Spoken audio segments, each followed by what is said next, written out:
Hi, I'm Megan, and I've got a new podcast I think you're going to love. It's called Confessions of a Female Founder, a show where I chat with female entrepreneurs and friends about the sleepless nights, the lessons learned, and the laser focus that got them to where they are today.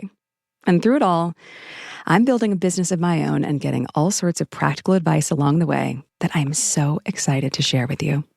Confessions of a Female Founder is out now. Listen wherever you get your podcasts. Hi, I'm Megan, and I've got a new podcast I think you're going to love. It's called Confessions of a Female Founder, a show where I chat with female entrepreneurs and friends about the sleepless nights, the lessons learned, and the laser focus that got them to where they are today. And through it all, I'm building a business of my own and getting all sorts of practical advice along the way that I'm so excited to share with you. Confessions of a Female Founder is out now. Listen wherever you get your podcasts.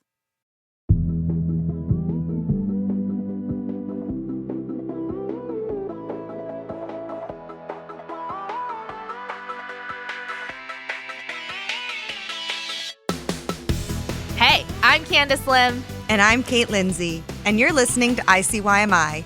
In case you missed it. Slate's podcast about internet culture.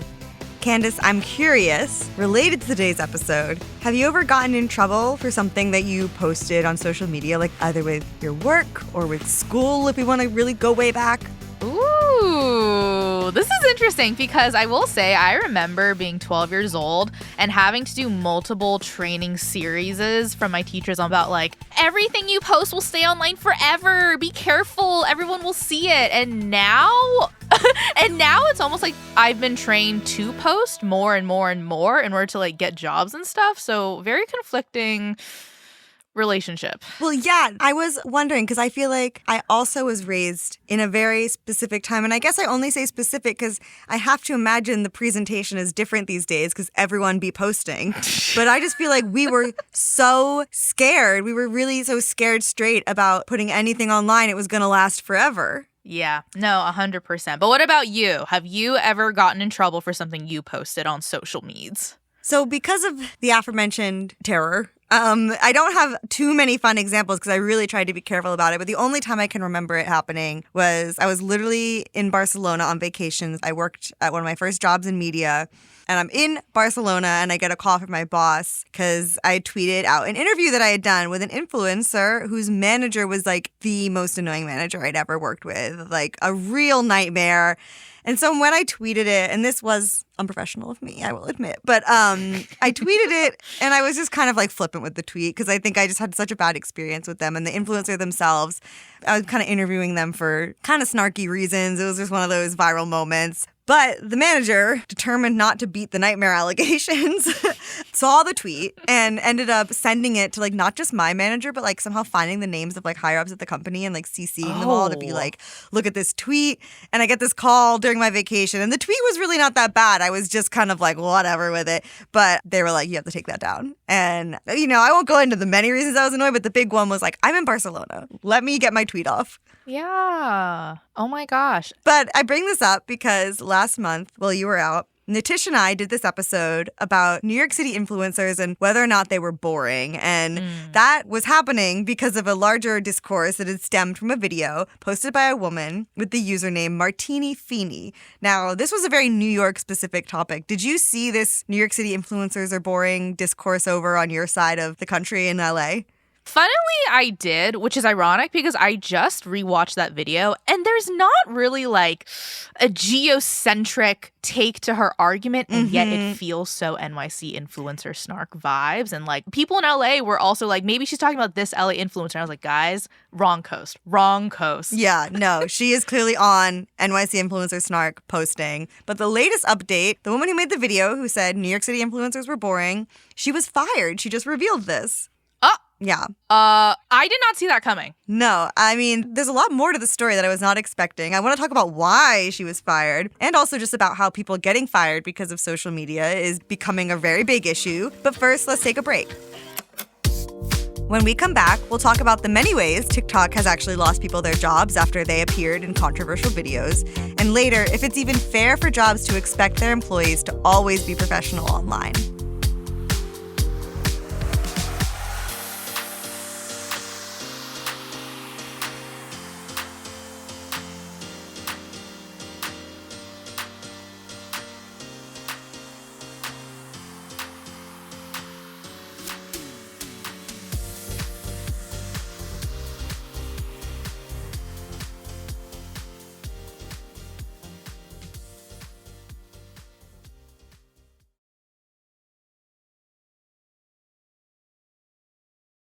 This podcast is brought to you by Progressive Insurance. You chose to hit play on this podcast today. Smart choice. Progressive loves to help people make smart choices. That's why they offer a tool called Auto Quote Explorer that allows you to compare your Progressive car insurance quote with rates from other companies. So you save time on your research and can enjoy savings when you choose the best rate for you. Give it a try after this episode at Progressive.com. Progressive Casualty Insurance Company and Affiliates. Not available in all states or situations. Prices vary based on how you buy. This episode is brought to you by Saks Fifth Avenue. Shopping at Saks is the perfect way to discover the latest styles, elevate your everyday look, and refresh your wardrobe just in time for spring. At Saks, you'll find inspiration for every occasion, from casual outfits to special events. My favorite thing to do in my off time is to go online shopping, and I cannot recommend the Saks.com experience enough. They have so many of my wishlist brands on the website, from Amina Muaddi shoes to Alice and Olivia dresses, and it's spring, which means wedding season is starting up. Saks inspires me to discover looks for anything and everything on my agenda, from destination wedding dresses to shoes that can last the whole weekend. Whether you're refreshing your entire wardrobe or shopping for a vacation, Saks makes it fun and easy. So, if you're looking for a fun, effortless shopping experience and want to elevate your personal style, head to Saks. That's Saks.com for everyday inspiration.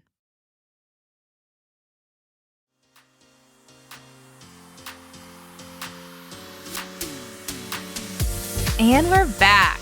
So, I'm dying to know, Kate, why was boring influencer girl fired? So here, let's just first play the clip of her sharing the news.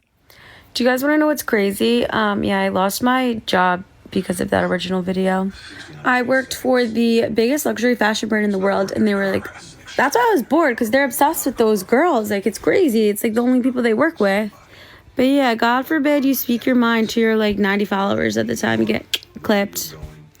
Okay, Candice, I want to hear your immediate reaction to that. See, this is tough because I rewatched the original video, which, reminder for the people, aka me, it was her not naming names, but basically saying, all influencer girls, they're so boring. They wear the same necklaces. They all shop at Revolve. They're, skinny, and I guess tucked in there is, a diversity claim. It's but the thing is, I remember hearing her video and being like, is she wrong? And more importantly, are people mad that she said it, or are they mad that she's correct? Yeah. But then, I don't know, flew too close to the sun, fired for it. But the thing is, what she explains in that clip is that her job was kind of to work with these influencers, not her directly, but the company. She said she worked at a really big fashion brand. And so my reaction was kind of like, girl, you got on a public platform and shit talked essentially the people you work with. I mean, I don't like siding with a company. I hate that she's making me side with a company here. But I guess at the very least, you can't be surprised that they'd have a negative reaction to that. Yeah, I think without naming names, she kept saying that, oh, yeah, I worked for one of the biggest brands. And in my head, I was thinking, LVMH, very Emily in Paris type of job.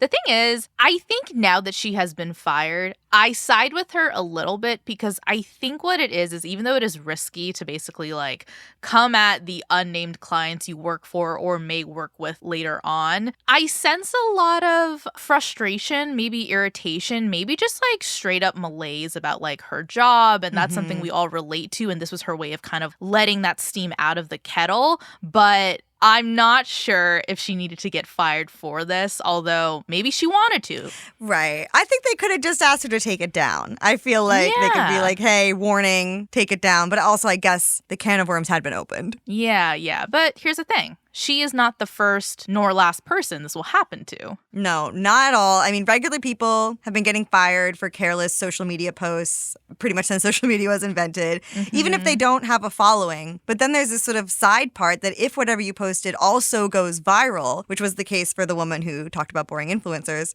it can turn into an even bigger controversy. I mean, one recent example that comes to mind is a woman named Yadira Ramirez. Do you remember Lotto's Brokey Challenge? This was sort of fall of last year. Yes, that was the one with people dancing at their jobs. I liked it, and I do remember this video. I loved her take on it. Yeah. So Lotto was offering basically 10K American dollars and a chance to be in a music video for whatever fan kind of made the best video, specifically dancing to Brokey at their job. And Yadira's was by far the most viral. She had filmed it while working at Waffle House, but then revealed in a later video that she had actually been fired because of it after working at Waffle House for 6 years. Genuine question. So in Yadira's video, she did pull in a lot of her coworkers. Did her coworkers also get fired? Do we know? That's a great question. In the video where she announces she was fired, she doesn't mention. And so even that's a whole other element of like, why just her? Or did they clear house at this Waffle House? Yeah. But I guess Lotto kind of made it up to her, right? Yeah, I checked in on her profile because I wanted to see what has happened since. And it looks like she did get the 10K. So she did win. She won the challenge. And she was in the music video and she looks great in it. But this was an instance of like kind of a fun thing and a kind of a harmless thing to get fired for. But sometimes these offending videos can go viral for bad reasons. And that was absolutely the case back in 2022. I don't know if you remember this, but 4 labor and delivery nurses at a hospital in Atlanta, they made a video about this trend at the time, which was people saying their icks. Oh, yeah. And the thing is, I know about icks when it comes to dating. I don't know if I want to know about hospital icks. No, yeah. Hospital icks. I mean, no one wants to know about that, mostly because being at the hospital is usually a stressful and vulnerable experience, especially if, in the case of these nurses, they're dealing with patients who are most likely giving birth. But according to this video, asking how much your baby weighs when you're still holding the baby, so I guess when they haven't had a chance to weigh the baby yet, or opting out of pain medication, but then being upset you're in pain, these are all instances that these women cited as icks. Oh, man. And the thing is, like, I can't get over the idea that I'm supposed to worry about giving my nurse the ick during childbirth. Like, my legs are in the stirrups and I have to care about you judging me. This is not the pit. I'm already like, I'm going to give my partner the ick in that vulnerable position. I don't even want to know about the nurses, but you're not alone. We are not alone. Because that's essentially why the video went viral. Commenters were talking about how horrible it was to now worry that if you say the wrong thing, giving birth, your healthcare provider could then, I don't know, get on TikTok and talk shit about you. And like HIPAA violations aside, right. They were fired, I presume. It seems like it. It's unclear if they were fired or they quit, but they don't work there anymore because when the hospital released a statement on Instagram about this viral moment, they apologized for the video and said they had taken, quote, appropriate action and referred to the nurses as former employees. What's weird to me is that in this case, it totally makes sense for them to be fired. It was a work-related TikTok about work matters.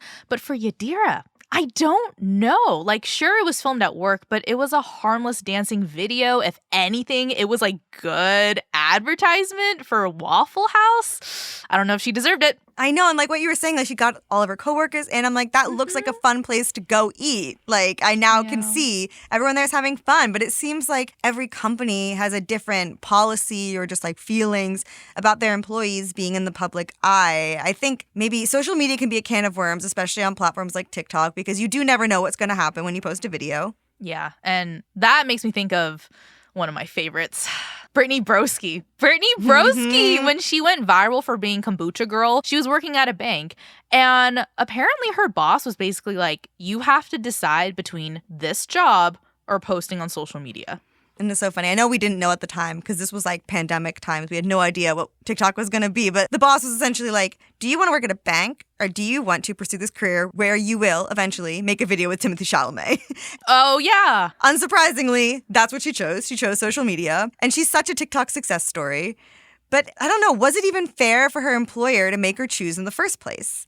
We'll talk more about that, but let's take a break. When we come back, we'll dive into how much control, if any, your job should have over your social media, as well as the emerging creator whose own job might be at risk after going viral just last week.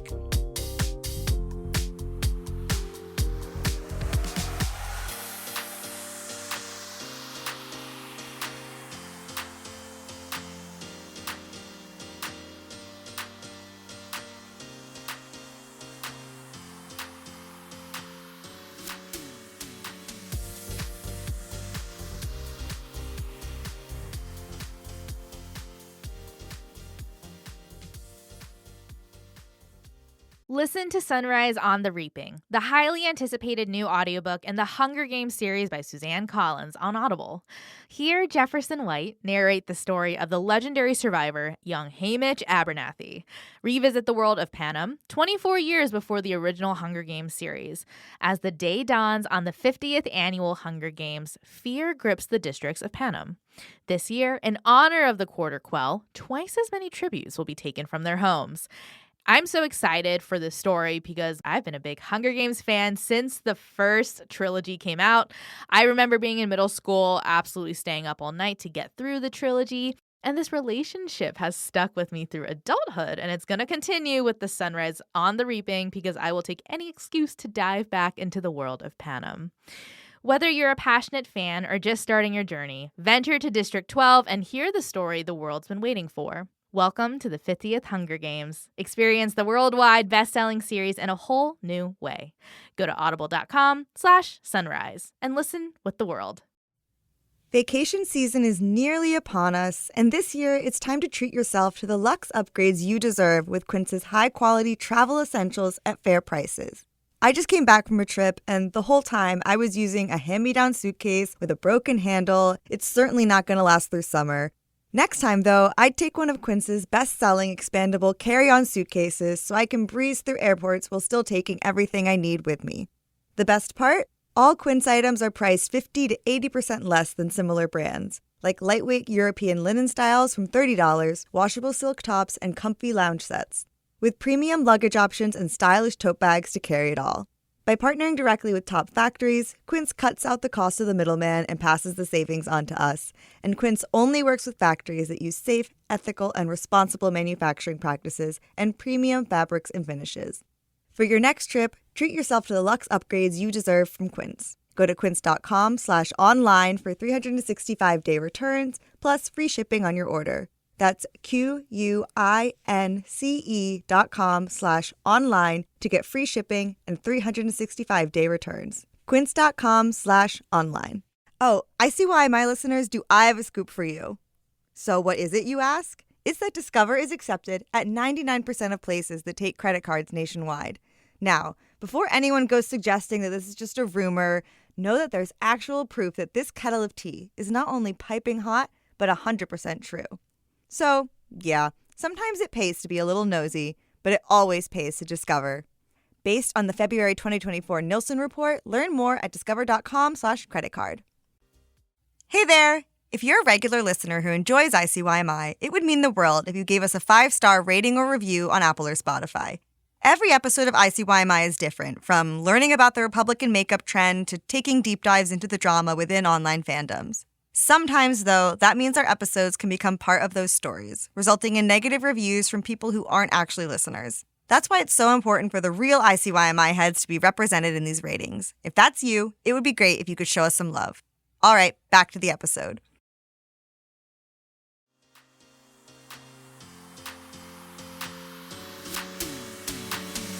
And we're back. Okay, so let's put aside the people who posted actually offensive or harmful content. I am just talking about the upper crust, the 1%, the Brittany Broskis of the world. Now, is it fair, dare I say, even legal, for a company to fire someone just because they post online? Yeah, so that is a big question. Essentially, if you live anywhere in the U.S., except for Montana, you can get fired from any job for any reason at any time. Obviously, there are protections for things like race, gender, but, every state but Montana follows at-will employment.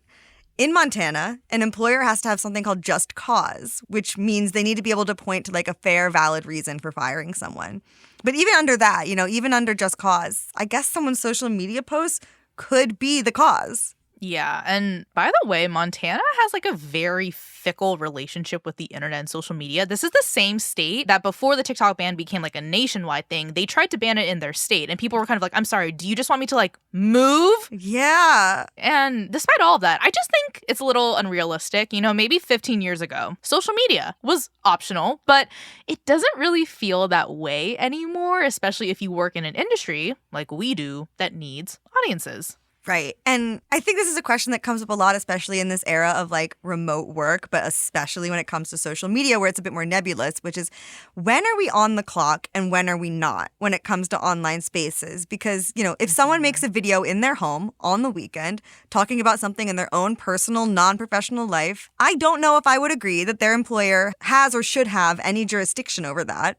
But then it's like, if that video of them talking was about how they eat babies, and then their employer was like, okay, we don't want an employee of ours eating babies, and they fired them, I guess I'd be like, well, fair enough. That kind of crosses a line. And it's hard because you could say you just shouldn't post controversial videos. But then who decides what's controversial and what isn't? Like, a lot of laws, they always come down to things like, if a reasonable person would believe this, here's my hot take of the year. There's no such thing as a person who is reasonable anymore. There's a lot of unreasonable ones out there, I'll tell you that. Yeah, including maybe some in this room right now. Anyway, look, it's not controversial to me for women to have rights and gay people to get married, but in some places it is. The definition is too spongy, too ever-changing. Yeah, and I don't have a good answer for this, but what makes me uneasy is this idea that we are at all times representative of our employers and that we're not entitled to our own identity outside of that, kind of just because social media makes us more public. Yeah. I think what also sucks is that thinking about the boring influencer girl, you know, she got viral for a hot take. And she was probably good at capitalizing on a marketing moment. Then she gets fired for it, when there is a good chance that she and a lot of former corporate weapons-turned-influencers was hired for her ability to capitalize on marketing moments. And that's the cyclical part of capitalism. Like, your skills are useful until they're not. You are valued until you're not. And there's only so many ways you can transfer your skills until they become the reason you don't have a job. Yeah, and that's actually a reason, you know, this you're useful until you're not and that you could kind of get dumped at any moment. That is another reason why it's like, I don't know, even if you have a job, pursuing an online audience is valuable. You know, for someone like Brittany, she was able to make that decision, social media versus this job, because she had that audience. And with traditional employment being so precarious right now with cuts and layoffs and, you know, the bad job market, someone independently building an audience on social media is almost like a smart move in a way. You know, a few years ago, I had a job come to an unexpected end. And the only reason it wasn't devastating was the fact that I had my newsletter, and Embedded is totally mine, and it feels like a safety net, but it also is something that, for similar reasons with these social media posts, is something that a company could technically take issue with. Mm-hmm. And I think, like, when we're talking about influencers who, like, have jobs, they either leave them, or have jobs, they get fired, I think the real difference is between who makes the choice. Mm-hmm. A lot of influencers, when they choose to leave their jobs, look, they get a lot of criticism for it, but at least it was something they decided on their own. It is the people who get fired from their jobs that it's like they didn't even have a choice. They didn't even have a say. And now they just have to become an influencer because, trust me, their next employer is looking at this. Their next employer is thinking, are they a liability? Are they going to talk about our clients? Mm-hmm. It's dicey. And my really skeptical brain is like, is that why some employers just don't like their employees on social media? Because they do get an audience. Maybe they become bigger than the brand, and that gives them power, whether it's real or not. All I would say is this the time to boycott LinkedIn? Is that the conversation we should be having? It is always time to boycott LinkedIn. And yeah, I don't know. I agree. And it comes back to some conversations we've had before on the podcast when we're talking about like traditional media, traditional culture versus this sort of newer online culture, which is that like it's scary kind of how much power social media has. And I don't think necessarily that these companies know how to handle it. And so the reaction is like, just cut it off. Don't do it at all. Yeah. But, you know, there's a lot of reasons to be like, oh, I deserve to be on social media for this reason. But I don't think you actually need like a particularly compelling, heart-wrenching story about why you deserve social media. It's free expression. It's where culture is happening. And we shouldn't have to choose between work and meaningfully participating in like this digital social culture. It's how life happens now. And in some ways, being told not to, it feels like if an employer were kind of like, also, you can't go to parties and get a little cuckoo at these parties because if people see you, they might know you work for us and then you represent the company. Like, I know that's kind of an exaggeration, but in some ways, it does feel similar to an ask like that. Yeah. It's kind of like the separation of lives. Like one is private, one is public. But then what if someone films you dancing at that party and they post it and it goes viral? Is that on you? I guess my question is, am I going viral for being great at dancing or bad at dancing? I think you know the answer. I am picturing like dancing like Elaine in Seinfeld, and like that's what goes viral. Speaking of dancing, though, although he is a much better dancer, have you been getting videos from the tall, handsome redhead dancing at a restaurant on your TikTok For You page recently? It's funny because there are like 5 guys this could be, but it was the ginger that got me. So unfortunately, no, I haven't seen this. Okay, well, lock in, because this drama is quite literally happening in real time. It's a man. His name is Caleb Summerall. He works at some sort of bar or restaurant that I won't name, and I'll explain why in a minute. But he has gone mega viral over the past week for posting these dancing videos, these shimmying videos to this sound. Big Birkin bag, hold 5, 6 figures. Pipes on my ass, so he call it pussy figure. Fucking on his And okay, I see all the comments. There are things like, God forbid a white boy catch a vibe. Yeah, he is shimmying. He's like tongue biting at the camera. Okay. People are thirsting. But, you know, as a result of these videos, I don't know if he's posted about it. You can see it in the background. I don't know. People have figured out where he works. And not only have they figured out, they are calling his workplace. And he has posted multiple times that people will not stop calling. And they call and they ask if he's working, or they are like call and they're like, tell him to follow me back, or, you know, just like trolling. But he's been keeping these tallies and genuinely asking them to stop. Like, stop calling and asking for me. How do you feel about this? Because I'm like not on your side of TikTok completely yet, but like I don't think I've seen this before where like someone just like works at a restaurant, works like a regular job, and people are like calling just to see them. And I see how it could get annoying, but the fact that he had to like broadcast like, guys, please stop. It's like drawing attention that I actually really, really don't want. And I maybe regret posting any of these videos. It reminds me actually way back when of Alex from Target, who feels like the blueprint for this happening, you know. But I think everything is so accessible now, including like finding where someone works through like a little logo or like seeing his name, going to his LinkedIn. We are all so online that it's like way easier to get all that information. Because, you know, I don't think people were calling Alex from Target back when that happened, because I think it was a lot harder to figure out, but they definitely would have. Yeah, and also, you know, he went on Ellen. And to me, that's a big part of it. Ellen can kind of tell you, like, guys, I've taken him out of Target and he is now in the public sphere. Yeah. Yeah, it's weird because also you would think that that type of attention of people like calling, at first you would think like, oh my God, are they going to like make a reservation? Are they going to transfer that into like IRL publicity?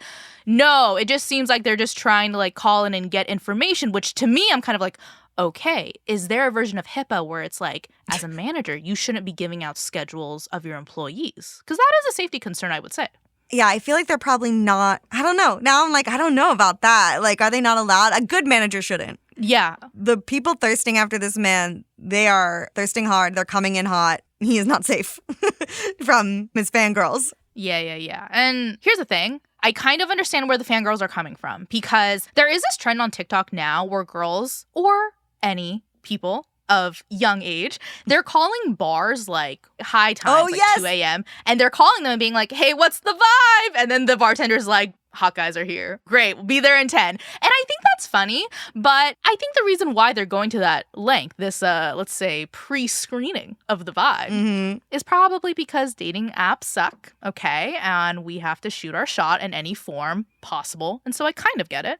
Yeah, you know, I support shooting your shot. I support being inventive, but he's been posting about this, and a lot of other commenters are nervous. They're sort of showing up to be like, hey, they're like echoing his concerns, like, guys, stop, because we don't know really how his manager is reacting to this and how the restaurant is reacting to this. And it is possible that his TikTok fame and people not knowing how to behave, it's possible it turns into so much of a disruption that the restaurant could not want him working there and ask him to leave, even though when he posted his video, he didn't ask for all this. All he thought he was doing was dancing.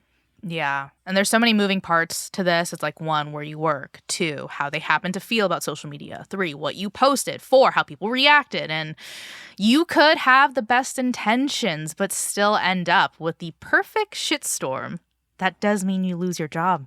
And listen, I don't want Caleb to lose his job, so I will not be calling him at his place of work. Also because I am married. But we can ignore that fact. Because since my job is to sit in front of a microphone and say things, I'll just say this. Caleb, you can feel free to call me anytime. Okay, that's the show. We'll be back in your feed on Saturday, so definitely subscribe. That way, you never miss an episode. Leave us a rating and a review on Apple or Spotify, and tell your friends about us. You can follow us on Twitter at ICYMI_pod, and you can always drop us a note at ICYMI@slate.com. ICYMI is produced by Olivia Briley, Candice Lim, and me, Kate Lindsay. Daisy Rosario is our senior supervising producer, and Hillary Fry is Slate's editor-in-chief. See you online. But not at Caleb's job.